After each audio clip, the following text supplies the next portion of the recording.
আঙুরগুলো খাওয়ার পরে আঙুর কাঠিগুলো ফেলেই দিতে যাচ্ছিলাম। হঠাৎ চোখ পড়লো পড়ে থাকা উলের গোলাগুলোর দিকে। তারপর সেই উলের গোলাগুলো থেকে বেশ কয়েক হাত করে আমি উল কেটে নিলাম, যার মধ্যে হলুদ উলের ভাগটা একটু বেশি নিয়ে নিয়েছিলাম। তারপর নিয়ে নিলাম একটা প্লেট। তারপরে কেটে নেওয়া উলগুলোকে আমি জড়ো করে এক এক করে কাঁচি দিয়ে কাটা শুরু করলাম। যখন এই উলগুলো আমি কাটতে শুরু করলাম তখন একটা জিনিস বুঝতে পারলাম, এই সহজ দেখতে যাওয়া কাজটা কিন্তু এত সোজা নয়। তখন আমি একটা ট্রিক্স বার করলাম, সেটা হলো উলগুলোকে আমি মোটা করে একসাথে জড়িয়ে ধরলাম। তাতে করে কাঁচি চালাতে আমার বেশ সুবিধা হচ্ছিল। তা সত্ত্বেও দেখি কিছুতেই আর হতে চাইছে না। তখন আমি কি করলাম, আমি প্রত্যেকটা উলকে যখন জড়ো করে কাটতে শুরু করলাম তখন একটা জিনিস দেখলাম যে কাঁচির মাথার অংশটা দিয়ে সবচেয়ে ভালোভাবে উল কাটা যায়। আমি ভেতর দিয়ে ট্রাই করছিলাম, সেখান থেকে কোনো মতেই হচ্ছিল না। তোমরাও যখন এইটা করতে যাবে তখন কাঁচির মাথার অংশটা দিয়ে উলগুলোকে কাটার চেষ্টা করো, তাহলে।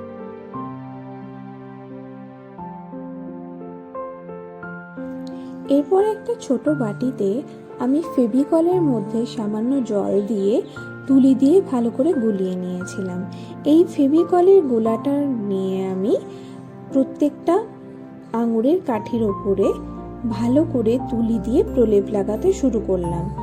আর এই ভালো করে প্রলেপ লাগানোর প্রসেসটার মধ্যে কিন্তু ড্রিপিং হতে পারে, তাই খুব সাবধানে কাঠিগুলোকে লম্বা করে রেখে ফেভিকলের গোলার বাটিটার উপরেই রেখো, তাহলে কিন্তু কোথাও ছড়িয়ে যাওয়ার চান্স থাকবে না। এইবার ভালো করে ফেভিকলটা কোটিং হয়ে যাওয়ার পরে আমরা উলের গুঁড়োগুলোকে নিয়ে ভালো করে এর মধ্যে চেপে চেপে চেপে চেপে লাগাতে থাকবো। এই চেপে চেপে লাগানোর পর খানিকক্ষণ পর আবার যখন আমরা এটাকে ঝেড়ে ফেলে দেব খানিকটা, তখন দেখব যে খানিকটা জায়গা খালি হয়ে গেছে। এবার সেই জায়গাগুলোতে নতুন করে কিন্তু আর ফেভিকল লাগাবে না, আবার তুমি ওখানেতে ওই উলের গুঁড়োগুলোই ভালো করে লাগাবে, নইলে কিন্তু তুলির মধ্যে অনেক উল উঠে আসবে।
এরপর একটা ফেলে দেওয়া পুরনো প্লাস্টিক কাপের মধ্যে আমি জমিয়ে রেখেছিলাম হোয়াইট সিমেন্ট, সেটা শুকিয়ে যাওয়ার পর থার্মোকল লাগিয়ে নিলাম।